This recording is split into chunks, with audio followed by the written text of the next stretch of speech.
Hey guys, Karoxif here with another review. Now before getting started, I want to make a quick update to my update, which is that I will be occasionally uploading videos on Sundays, and you'll see why when I announce what my next review will be. So anyway, this time I'll be reviewing the BCR02 Kamen Rider Build GorillaMond form from Kamen Rider Build. This is our next entry in the Ball Change Rider series, based on the Build's GorillaMond form. So, this then includes two things, the figure itself and one accessory. So let's get started.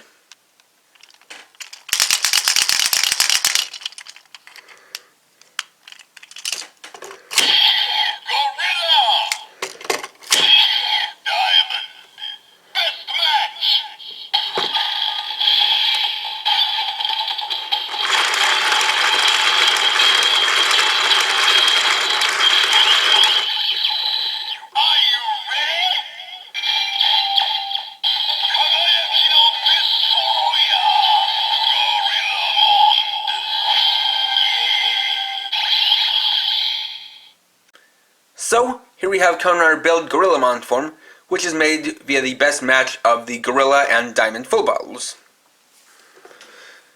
So, for this figure, we start out by looking at the details with the head. For this, you can see that his two main colors are light blue and bronze, or brown. And you can see that for the eyes, for the gorilla half, it's part of a gorilla's face as well as a gorilla arm. And then, for the diamond half, it's a diamond with a gleam coming off of the end.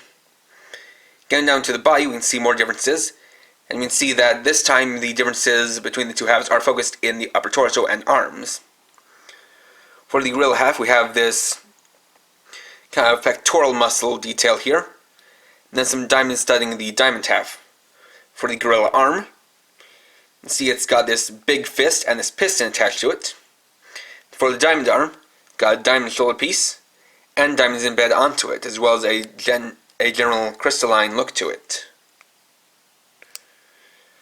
For the belt, you can see it's molded the same as the other one, but the paint here is different. You can see the brown for the gorilla full ball and the light blue for the diamond full ball. Then we have the generic legs. Now, for the articulation, it is almost the same as Rabbit's tank form, but it's a little bit more limited. So for the arms, here's where the limitation comes in regards to the shoulders. These shoulder pieces unfortunately do not move, so the most you can move them outwards is this much. Then you can still rotate the arms around 360 degrees. Bend them at the elbow. Have a bicep swivel. Wrist swivel on both of the hands. And for the diamond hand, it's got the two finger joints. Again, no waist articulation, but legs go forward and back, in and out. Have a single jointed bend of the knee, thigh swivel, and ball joint ankles.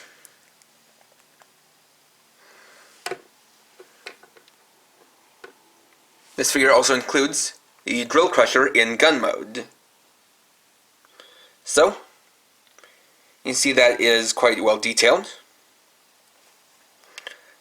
Like so, of course it is molded in all black. And while he can't hold it in the diamond half of him, or in his diamond hand, or rather gorilla hand, he can hold it in the diamond hand. Like so. So you can still pose him holding this, or give it to one of his other forms.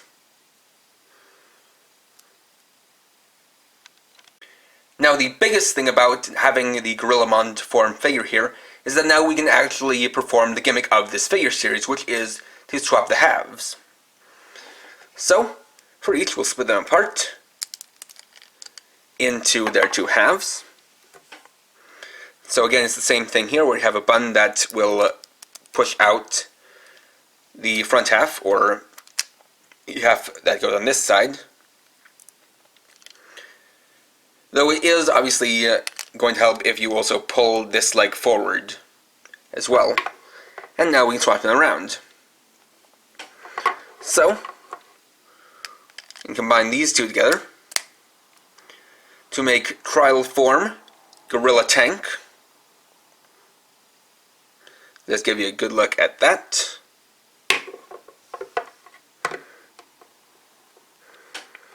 And we can put together the other two to make Trial Form Rabbit Diamond.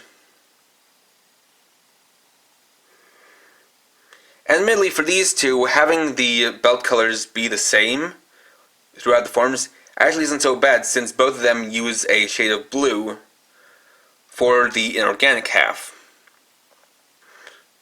That actually does work out pretty well, though I think one way they could have actually made them swappable is if this was actually attached to the inorganic half via a peg that would slot into the back. But it is the way it is, and it's a minor detail, and it is still very nice to be able to have this gimmick of swapping the halves around. And of course, once you're done, you can just switch them back.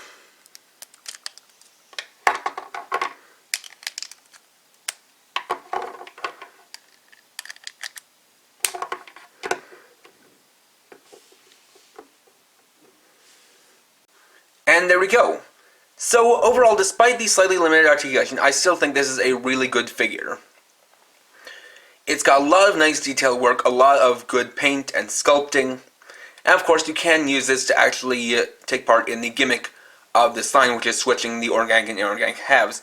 And I really want to emphasize, especially this time around, when it comes to these figures, the most important part is the gimmick.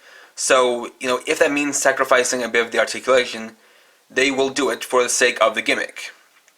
And that's just something you have to take in mind when buying these, is that it is a sacrifice for a purpose. While yes, the Solo series does still do it via part swarming, I did explain in my BCR01 review that for these kind of figures, you don't really want to have a lot of little parts that could be choking hazards for the kids who are going to be getting these. So it is understandable. But besides that, this is a very cool figure, and it is one that I would recommend you get if you are collecting the BCR figures. So next time is going to be a little bit different, as it's going to be part 1 of a 3-part review. I'm going to be reviewing the Complete Selection Modification, Deno Belt, and K-Taros, with part 1 being uploaded tomorrow at 7 p.m. PST. Then part 2 will be uploaded at 6 a.m. PST on Sunday. And then part 3 will be uploaded at 6 p.m. PST Sunday as well. So look forward to that. Thanks for watching. If you enjoyed this video, please leave a like. Let me know your thoughts down in the comments. And if you're new and would like to see more, please subscribe and hit the bell icon. And for now, this is KRX50, writing off.